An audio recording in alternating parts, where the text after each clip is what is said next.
est incontestable que ce sur quoi nous travaillons est dans l'intérêt supérieur du peuple malgache et que c'est l'intérêt du peuple malgache de sortir de cette crise, de trouver les voies et moyens de renouer avec l'ordre constitutionnel à travers la tenue des élections avant la fin de l'année 2013.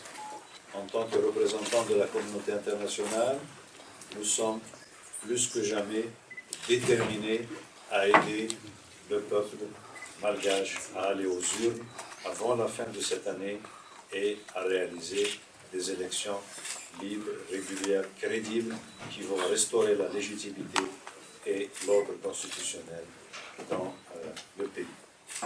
Notre objectif est donc celui-ci, mettre Madagascar en mesure de renouer avec la pratique démocratique pluraliste, avec les élections et avec l'ordre constitutionnel. En tant que communauté internationale, notre engagement à travailler dans ce sens avec toutes les parties malgaches est un engagement plein et entier. Monsieur le Président. Vous aviez posé un ultimatum pour le retrait des Trois avant le 31 juillet. Est-ce qu'il y a maintenant un nouvel ultimatum pour le retrait des Trois? Nous ne procédons pas par ultimatum. Nous sommes ici. Si vous aviez dit jusqu'au 31 juillet, les 3 points de votre plan en 7 points devaient être appliqués avant le 31 juillet. C'était écrit noir sur blanc. Laissez-moi d'abord vous dire que vous n'êtes pas supposé connaître cette mémoire. Ça a été envoyé par la communication de la SADC officiellement à tous les journalistes. Ah bon. Donc ça a été rendu public, oui. La SADC est généreuse. Anyway, bon, en tout cas, ce que nous voulons, c'est que les élections se tiennent cette année. Nous aussi, nous allons tout faire pour que les élections se tiennent cette année à ce qui concerne notre responsabilité. Le peuple malgache doit faire autant. Laissez-moi vous dire que, ajouter à ce que vient de dire le Président, le fait que l'événement que constitue l'adoption, la promulgation de la loi portant réforme, restructuration de la Cour électorale spéciale est un événement très important qui est de nature à déclencher une dynamique qui permettrait à l'ensemble des idées qui ont été échangées et dont l'aide-mémoire ne fait que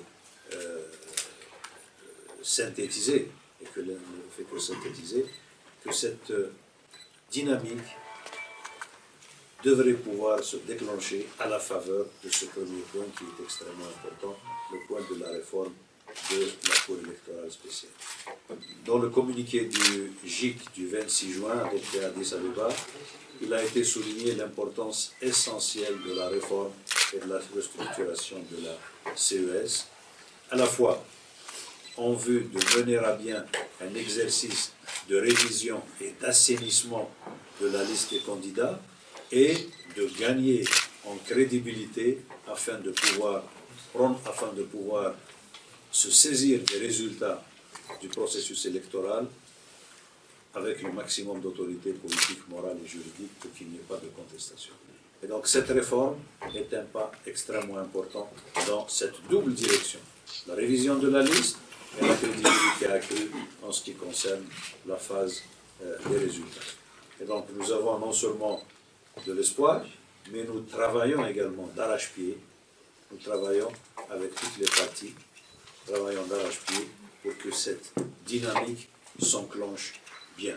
Et c'est dans cet esprit que la CENIT, qui est un organe central, qui est la locomotive pour la préparation des élections, a eu avec nous une séance de travail ce matin et que nous sommes satisfaits des échanges que nous avons eus avec les responsables de la CENIT qui sont maintenant en mesure de fixer des dates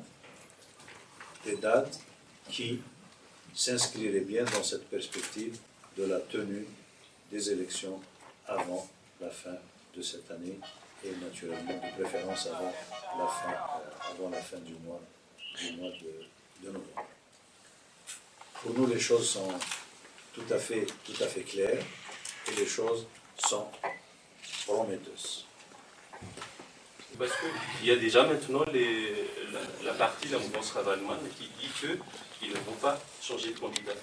Donc c'est tout, c'est jusqu'au bout. Écoutez, il y a ce qui relève du principe et ce qui relève de la stratégie politique et électorale. Nous sommes, en tant que communauté internationale, tout à fait désireux de promouvoir une situation de pluralisme démocratique et électoral dans le pays qui permettrait au peuple souverain de choisir entre toutes les sensibilités.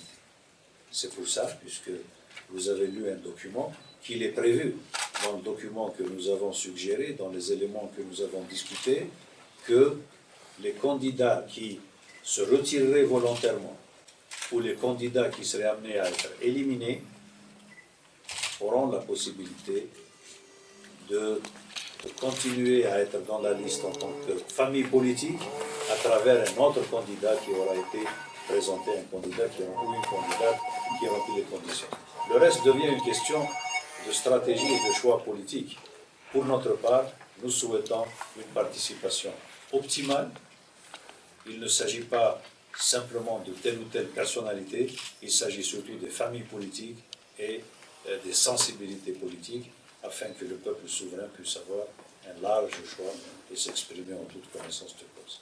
Donc nous encourageons la participation la plus large, aussi bien aux élections qu'au niveau de la liste des candidats. Nous l'avons déjà dit cela.